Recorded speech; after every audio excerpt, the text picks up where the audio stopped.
I was talking to a client today about how physical therapy, occupational therapy, as well as nursing is no longer considered a professional organization or professional practice.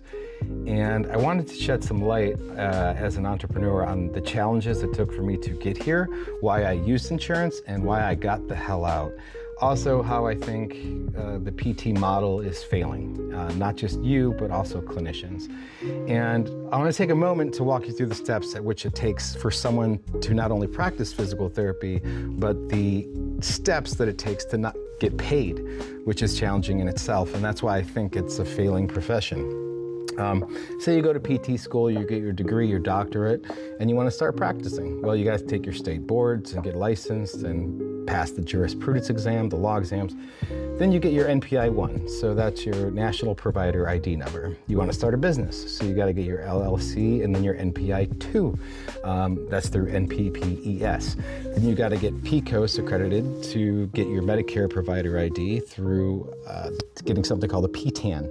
Once you get that, you can get your trading partner ID. Then you have to apply for your state's Medicaid program. So that's your Medicaid 1 and 2 for your NPI 1 and 2. Then you got to file for your GE tax license, which is here in Hawaii, so that's standard. Other states, it's different. Then you have to get your CAQH accreditation number.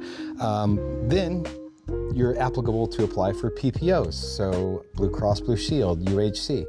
That is contracting and credentialing. That could take 6 to 9 months to get in network with a private insurance company. Each of those companies have their own portals, so you need your provider ID to get into those portals to see if someone is in or out of network. Let's say you make some good connections with doctors and you get referrals.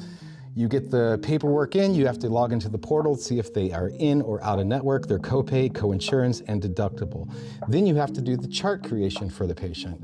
That takes an hour. Then you get the person in for treatment, an hour of documentation. So for 1 hour treatment, 3 hours of work. Then you have to send that information to your biller, which takes 8%. Anyway, long story short, you see 10 patients a day, you're gonna get reimbursed about 40%. So if you bill $100, you get about 40. Right? That's how it works. Of those 10 patients, you might get reimbursed for about half of them. So would you clock in for a 10-hour day and get paid for 5? No. So that's the reason I got out of insurance. And that's the reason why a lot of PT clinics now have to see 3 or 4 people an hour, because of the lack of reimbursement as well as the lack of payment for the clinicians.